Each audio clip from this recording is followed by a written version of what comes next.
Good afternoon student. आप लोग सब कैसे हो? उम्मीद करती हूँ सब अच्छे हो, अच्छे ही रहना है ना। इस समय बहुत खराब चल रहा है, अपने सेहत का ध्यान रखिए और स्वस्थ रहिए ताकि हम लोग जल्द से जल्द स्कूल आए और स्कूल में बैठे है ना। आज हम लोग कक्षा 8 का पाठ 8 कक्षा 8 पाठ 8 एक सांस आजाद इस कविता को पढ़ेंगे। इनके कवि हैं डॉक्टर जीवन यदु। किन्होंने लिखा है? डॉक्टर जीवन यदु। ये एक छत्तीसगढ़ी कविता है। आप लोग शब्दों पर ध्यान दीजिएगा, खुद भी घर पर बैठ के रीडिंग करिएगा और जब भी चैप्टर को समझाया जा रहा हो तो अपनी पुस्तक को खोल के बैठिए। जो भी आपकी हिंदी की बुक है आप सबको मिल गई होगी, और अगर जिसे नहीं मिली है वो बुक ले ले स्कूल से और पढ़ाई करना शुरू कर दीजिए। आज हम लोग जो चैप्टर को पढ़ेंगे उससे पहले आप बुक को खोल लीजिए और बुक में जो लिखा है उस पर भी ध्यान दीजिए और साथ में मैं जो बोल रही हूँ उसे भी समझने की कोशिश करिए। तो आज का चैप्टर चालू करें। पाठ 8 एक सांस आजादी। चैप्टर के नाम से ही आपको पता चल रहा है कि क्यों इसमें आजादी के बारे में लिखा गया है। आजादी हमारे लिए कितनी जरूरत की चीज है, ये क्यों जरूरी है, इसके बारे में हम इस चैप्टर में पढ़ेंगे। वैसे आप सब इंटेलिजेंट हो, सबको पता है आजादी हमारे लिए कितनी जरूरी होती है।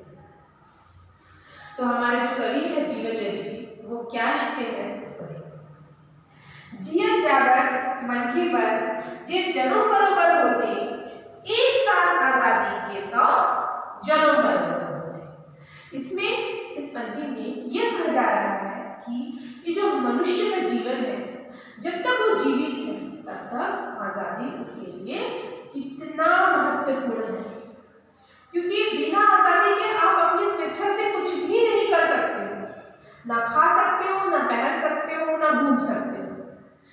इसीलिए अगर एक ही जीवन है आपका और उसमें आपको आजादी से जीने मिल गया हो, वो आपके 100 जन्मों के बराबर है। एक ही जीवन में अगर आपके सभी मन की इच्छाएं पूरी हो जाए और आजादी से जिए तो वो 100 जन्मों के भी बराबर होता है।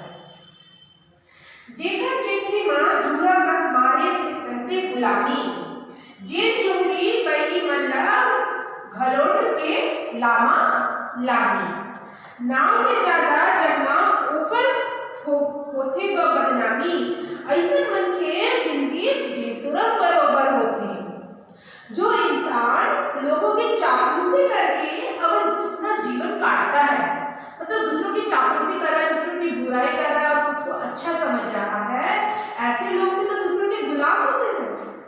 ऐसी जिंदगी नहीं चाहिए। जो दूसरों की जो गुलामी करता हो, ऐसी जिंदगी नहीं चाहिए। ऐसी जिंदगी को बेशर्म की जिंदगी के बराबर माना गया है।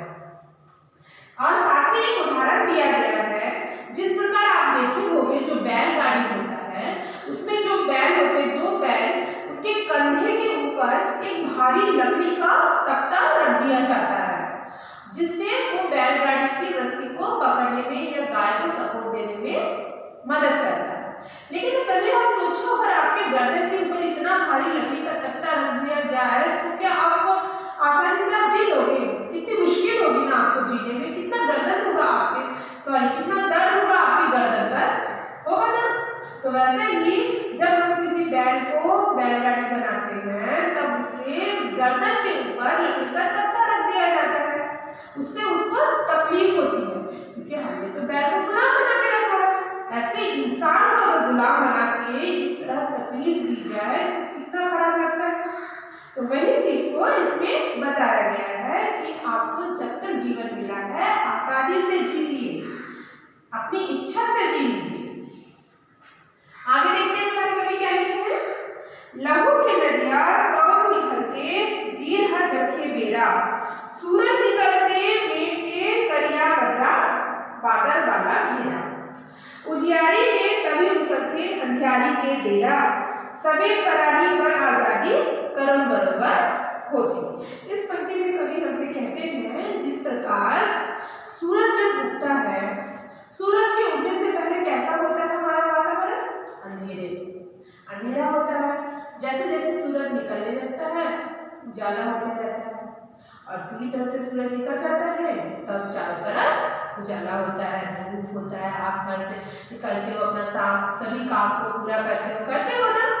अंधेरे में तो लोग घर में चले जाते हैं, घर में रहने लग जाते हैं, लेकिन जब उजाला होता है सब बाहर निकलते हैं, अपनी इच्छा से काम करते हैं। जिस प्रकार सूरज के निकलने से चारों तरफ उजाला फैल जाता है, उसी प्रकार हमको भी गुलामी की बेड़ियों को तोड़कर आजाद होना है, आजादी से जीना है, अपने मन से जीना है, किसी के गुलाम बनकर नहीं जीना है। जैला मन है आजादी के कितनो चिन्हारी, पर के कोटा के पैया मन चढ़े उकर बारी।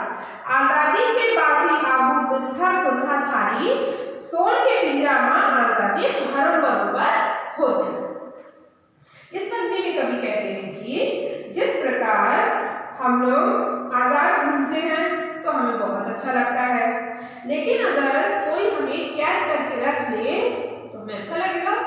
एक रूम में बंद कर दिए हैं और आपके जो भी आपकी पसंद है उतना सब कुछ आपको दे दिया गया है, तब भी आपको एक दिन एक हफ्ता रह सकते हो, अपनी जिंदगी एक कमरे में नहीं बिता सकते, गुलाम बनकर नहीं बिता सकते हो। ये हो ही नहीं सकता कि आपको रख दिया जाए सालों साल या जिंदगी भर आपको एक कमरे पर और आप रह लोगे, ऐसा हो नहीं सकता। आज़ादी सबको चाहिए। तो बोल रहे हैं कि अगर आज़ादी में मेरे को रूखा सूखा भी रोटी मिल जाता है ना, तो भी मेरे मन में शांति मिलती है। उसके जगह अगर मैं गुलाम बनकर कोई मेरे को सोने की थाली में 56 भोग बनाकर दे दे तो भी मुझे उसमें कोई भी खुशी नहीं मिलेगी। जिस तरह सोने के पिंजरे में चिड़िया को कैद कर उसके मनपसंद खाने की चीजें उस पिंजरे में दे दीजिए, तब उसको खुशी नहीं मिलती है। क्यों नहीं मिलती? क्योंकि पक्षी को तो उड़ना है, इस खुले गगन में उड़ना है, आजादी के साथ उड़ना है। वो उस सोने के पिंजरे में रहकर खुश नहीं रह सकता, क्योंकि चाहे इंसान हो, चाहे जानवर, चाहे पशु पक्षी, हर किसी को आजादी प्यारी होती है। मारे पानी था नई गवा खलबल खलबल गाना, बिना नहर उपजाए ना बाधा खेत में एको दाना। अपन गोड़ के बनना छोड़ाए ओला मिलाए ठिकाना, आजादी हुआ सब विकास के मारो बरोबर होती। लास्ट पंक्ति में ये कहा गया है कि जिस तरह आप बाल्टी में, टंकी में या फिर कुएं में पानी को एक सरफेस में रख लेते हो तो क्या उसमें कोई आवाज आता है? कोई आवाज नहीं आता।